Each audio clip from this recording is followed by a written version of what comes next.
Hello viewers, welcome back to my channel. Guys, আজকে আমরা যে জায়গাটা ঘুরতে এসেছি সেই জায়গাটার নাম হলো রাজশাহী বোটানিক্যাল গার্ডেন অ্যান্ড চিড়িয়াখানা। গাইজ, এর সাইটেই কিন্তু রাজশাহী নব থিয়েটার। গাইজ, এই পার্কের পার পারসন প্রবেশ টিকিট মূল্য হলো কিছু 25 টাকা। গাইজ, আমরা এখন পার্কের ভিতরে প্রবেশ করছি। গাইজ, এই পার্কটা কিন্তু অনেক সুন্দর।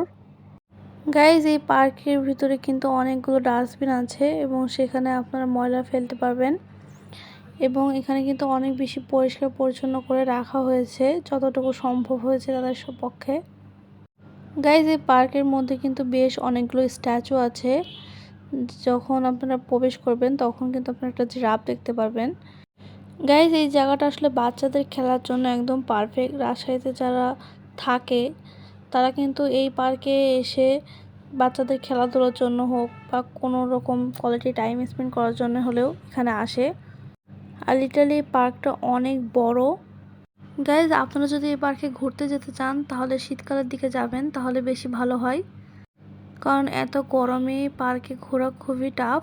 আমি যখন গিয়েছিলাম তখন অনেক বেশি গরম পড়ছিল। গাইজ, এখানে বেশ অনেকগুলো হরিণ আছে। গাইজ, এটা আসলে নামেই চিড়িয়াখানা, কারণ এর ভিতরে কোনো অ্যানিমেল নেই। এখানে বেশ কয়েকটা হরিণ আছে আর অপোজিট কিছু সাইডে কিছু পাখি আছে।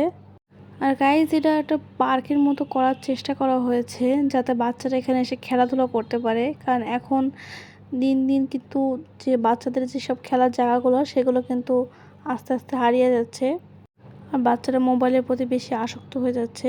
সেজন্য এরকম একটা জায়গা কিন্তু প্রত্যেকটা এলাকায় থাকা দরকার। গাইজ, এখানে কিন্তু অনেক মাছ আছে এবং এখানে কিন্তু সাইডে বসে অনেকে মাছ ধরেও। গাইজ, তারা কিন্তু জাল দিয়ে মাছ ধরে না, তারা কিন্তু বড়শি দিয়ে মাছ ধরে। এটা আমি শিওর না, কিন্তু আমার মতে মনে হয় মাছ ধরার জন্য আলাদা করে পে করা লাগে, কারণ এটা কারোর পার্সোনাল প্রপার্টি না, এটা লোক যে সরকারের। গাইজ, এই জায়গাটা ঘোরার জন্য অনেক সুন্দর, কিন্তু এখানে আপনাকে ঘুরতে হলে হয় জানুয়ারিতে আসতে হবে আর নয়তো ডিসেম্বরে আসতে হবে, কারণ এই দুটো সময়তে শীত থাকে আর শীতের সময় কিন্তু এইসব জায়গা ঘুরতে বেশি মজা লাগে। গাইজ, এখানে কিন্তু বেশ কয়েকটা রাইড আছে, বাট কয়েকটা রাইড বন্ধও আছে। মনে হয় জানুয়ারি বা ডিসেম্বরের সময় ওপেন থাকে,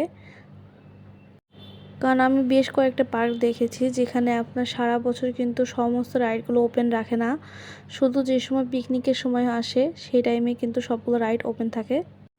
গাইজ, শীতকাল কিন্তু চলে গেছে, কিন্তু এই পার্কে আমি সানফ্লাওয়ার দেখলাম, কারণ সানফ্লাওয়ারের সিজন কিন্তু অলরেডি শেষ। এখন কিন্তু সানফ্লাওয়ার দেখা অনেক বেশি রেয়ার। গাইজ, এখানে একটা খাঁচা মতো করে রাখা হয়েছে, এটা আসলে পিজনের জন্য, মানে আপনাকে যাকে বলে বাংলাতে পায়রা। গাইজ, এখানে শুধু পিজনই আছে এরকম না, এখানে বেশ কয়েকটা বার্ড আছে আর এগুলো সব বিভিন্ন প্রজাতির। গাইজ, এখানে আসলে দেখা যাচ্ছে না ক্লিয়ারলি, আর বেশি কাছে থেকে মোবাইলে ভিডিও করতে গেলে মোবাইলটা পড়ে যেতে পারে। গাইজ, আগে কিন্তু আরও বেশি ছিল, কিন্তু এখন মনে হয় কমে গেছে, সেরকম দেখা যাচ্ছিল না যে ওর ভিতরে কোনো পিজন আছে নাকি। গাইজ, আমি আপনাকে আগেই বলেছি যে পার্কের মধ্যে বিভিন্ন ধরনের স্ট্যাচু করে রাখা আছে। গাইজ, আসলে গরমে ভিডিও করতে খুব অসুবিধা হচ্ছে আমার। গাইজ, সামনে যে জায়গাটা দেখছিলেন যেখানে বাড়ির মতো দেখা যাচ্ছে সেটা হলো যে নব থিয়েটারের পিছন সাইড। এইসব জায়গাতে কিন্তু রাইড ছিল, কিন্তু এখন সেই রাইডগুলো বন্ধ সব। এই যে এটা হলো যে নব থিয়েটারের পিছন সাইডটা। গাইজ, এই পার্কটা কিন্তু অনেক বড় একটা পার্ক, এর জন্য আপনাদেরকে সময় নিয়ে অনেকক্ষণ ধরে ঘুরতে হবে, কারণ সব কিছু কিন্তু এক জায়গাতে নেই। আসলে ধরতে গেলে এখানে দেখার মতো সেরকম কিছু নেই, কিন্তু হ্যাঁ, ফটোশ্যুটের জন্য কিছু জায়গা আছে, সেগুলো আমি আপনাদেরকে আস্তে আস্তে দেখাচ্ছি। গাইজ, এই লিটারালি পার্কটা কিন্তু অনেকটা ভুলভুলাইয়ার মতো, কারণ এখানে এক একটা জিনিস এক এক জায়গায় আছে, দেখার মতো থাকলেও কিন্তু খুঁজতে অনেক সময় লাগছে। গাইজ, এই রাইডটাও কিন্তু আপনি এনজয় করতে পারেন। গাইজ, পার্কের মধ্যে আমার এই জায়গাটা সব থেকে বেশি ভালো লেগেছে, আর এখানে যদি পানিটা যদি চলতো তাহলে আরও বেশি ভালো লাগতো, কারণ এই জায়গাগুলো কিন্তু দেখতে অনেক সুন্দর লাগে। গাইজ, এই পার্কটা নিচে থেকে দেখতে যত সুন্দর লাগে তার থেকেও বেশি সুন্দর লাগে উপর থেকে দেখতে। গাইজ, আসলে ড্রোন ভিডিও করলে কিন্তু যে কোনো জায়গারই আসল সৌন্দর্যটা কিন্তু ফুটে ওঠে। গাইজ, পার্কের বাইরে কিন্তু আপনারা অনেক স্টল পাবেন, এখানে বাচ্চাদের খেলনা কিন্তু হিউজ পরিমাণে কিনতে পাবেন আপনারা।